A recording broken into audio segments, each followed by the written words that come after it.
Cardinal Gerhard Ludwig Müller confirms himself as a pure voice in a church that seems to have lost its way.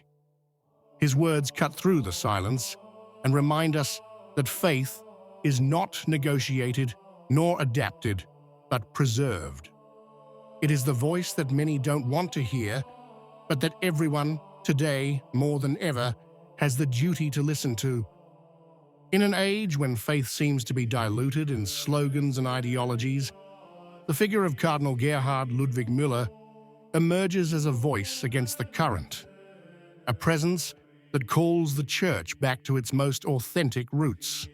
It was in Philadelphia, in the United States, that the Cardinal, Prefect Emeritus of the Congregation for the Doctrine of the Faith, celebrated Mass in the traditional Roman Rite, firmly reaffirming that the ancient liturgy has never been prohibited, and that indeed it constitutes the beating heart of Catholic continuity. His words, spoken during an interview with Micah Hickson of LifeSite News, sound like an open challenge to the modernist drift that seems to have infected large parts of the ecclesial world. Müller is neither nostalgic nor a rebel. He is a pastor who sees the current crisis of the Church as a spiritual battle in which the truth is obscured by compromise and ambiguity.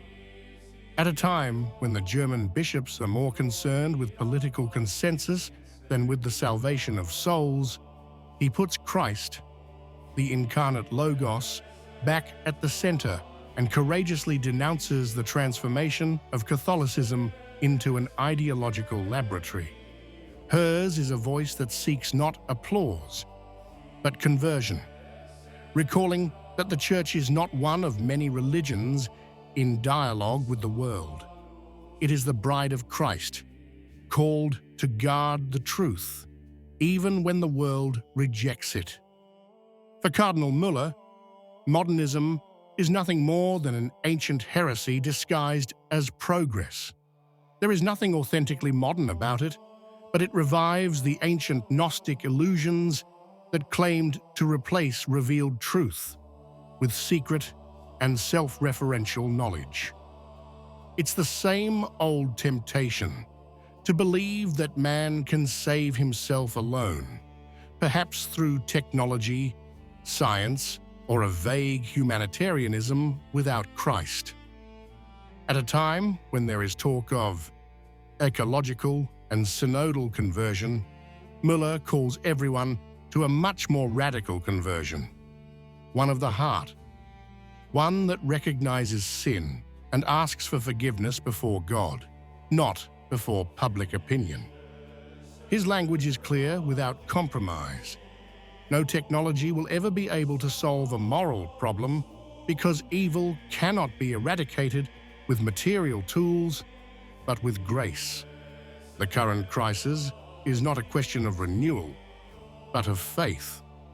Those who claim to build a new, more welcoming and less rigid church are merely repeating in the error of the ancient Gnostics, who wanted a Christianity without the cross, a salvation without redemption. This, for Müller, is the great illusion of our time, a domesticated Christianity reduced to a social philosophy in which truth no longer liberates but is adapted to the fashions of the moment. In denouncing modernism, the Cardinal does not limit himself to an abstract theological discourse. He puts his finger on the sore spot, openly accusing that part of the German clergy and theology that has transformed the Church into a political laboratory. A church that instead of preaching Christ, speaks of sustainability, migration, and democratic consensus, as if the salvation of souls could depend on the votes of a parliament. Müller instead reminds everyone of the source. The truth of Christ is not voted on or updated, it is accepted. At the heart of Cardinal Müller's thought is the original truth of man, the one that today's world seems to want to erase, being male and female, a gift of the Logos and a visible sign of the divine plan. At a time when identity confusion is passed off as freedom, he reminds us that sexual difference is not a limit to be overcome, but a call to fruitful love, rooted in creation itself. Any attempt to deny it, to confuse it, or to redefine it is not progress, but rebellion against the Creator. This is why Müller firmly condemns any form of blessing of unions contrary to natural law, calling them a betrayal of faith. His words against rainbow ideology are not a polemical statement, but a theological and spiritual stance. Behind that flag, he claims, lies an atheistic worldview that rejects God as the author of life. For this reason, the presence of ideological symbols in churches represents for him an outrage to the sacred, a sign of the penetration of worldly thought into the very heart of worship. When a bishop celebrates the Eucharist in favor of an ideology, says Müller, he is not celebrating Christ but another faith. It's not about moralism, but about fidelity. For the cardinal, blessing what is intrinsically wrong means legitimizing sin and disorienting the faithful. Mercy, he explains, doesn't consist in justifying error, but in calling it by name and accompanying those who experience it toward conversion. This is why Müller appears today as an isolated but necessary voice, at a time when many prefer diplomacy to clarity and confusion is passed off as charity. When Cardinal Müller affirms that the traditional Mass has never been prohibited, he isn't merely making a liturgical statement. He's defending the very idea of the continuity of the faith. For him, the ancient rite is not a relic of the past, but a living manifestation of what the Church has always been. It is the same Mass celebrated by Saints Augustine and Cyprian, the same sacred language that united peoples under a single altar and which today is treated as an obstacle by those who want an updated church. Müller, however, considers it the bulwark against fragmentation and oblivion. In an age when everything is adapted, translated, and simplified to please the world, the Latin Mass maintains that necessary distance that reminds us that God is something else, that the sacred is not made to measure for man. This is why he defends it, not out of nostalgia, but out of fidelity. The ancient rite, he implicitly says, does not divide, but unites in the language of universal faith. It does not close, but opens the soul to the mystery.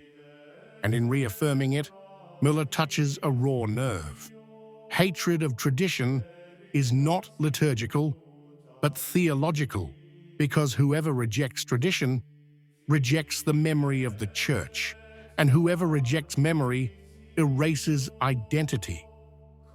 Cardinal Müller looks with sorrow at his spiritual homeland, Germany today, the epicenter of a crisis that is not only theological, but also one of identity.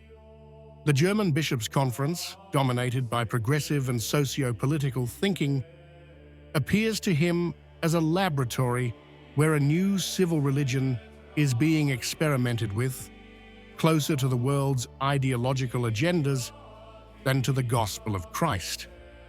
While German bishops publish statements on the danger of populism and the urgency of an inclusive church, Müller denounces the loss of the supernatural sense of faith, reduced to a tool of social engineering.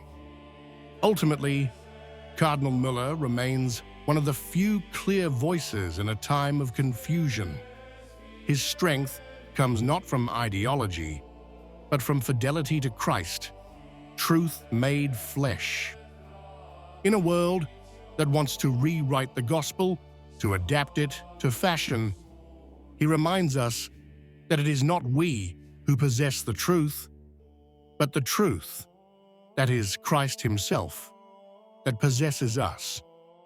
And while many seek consensus and visibility, Müller continues his silent but powerful ministry, faithful to the tradition that saves, not to the one invented, because only truth unites and only fidelity sets free. If you appreciate our outreach service and believe in the values of truth and transparency, please purchase a super thank you. Each piece of content requires commitment, study, and dedication, and our work is entirely self-funded. Your support helps us continue this mission. Thank you so much. What do you think? If you liked the video, comment Amen. God bless you.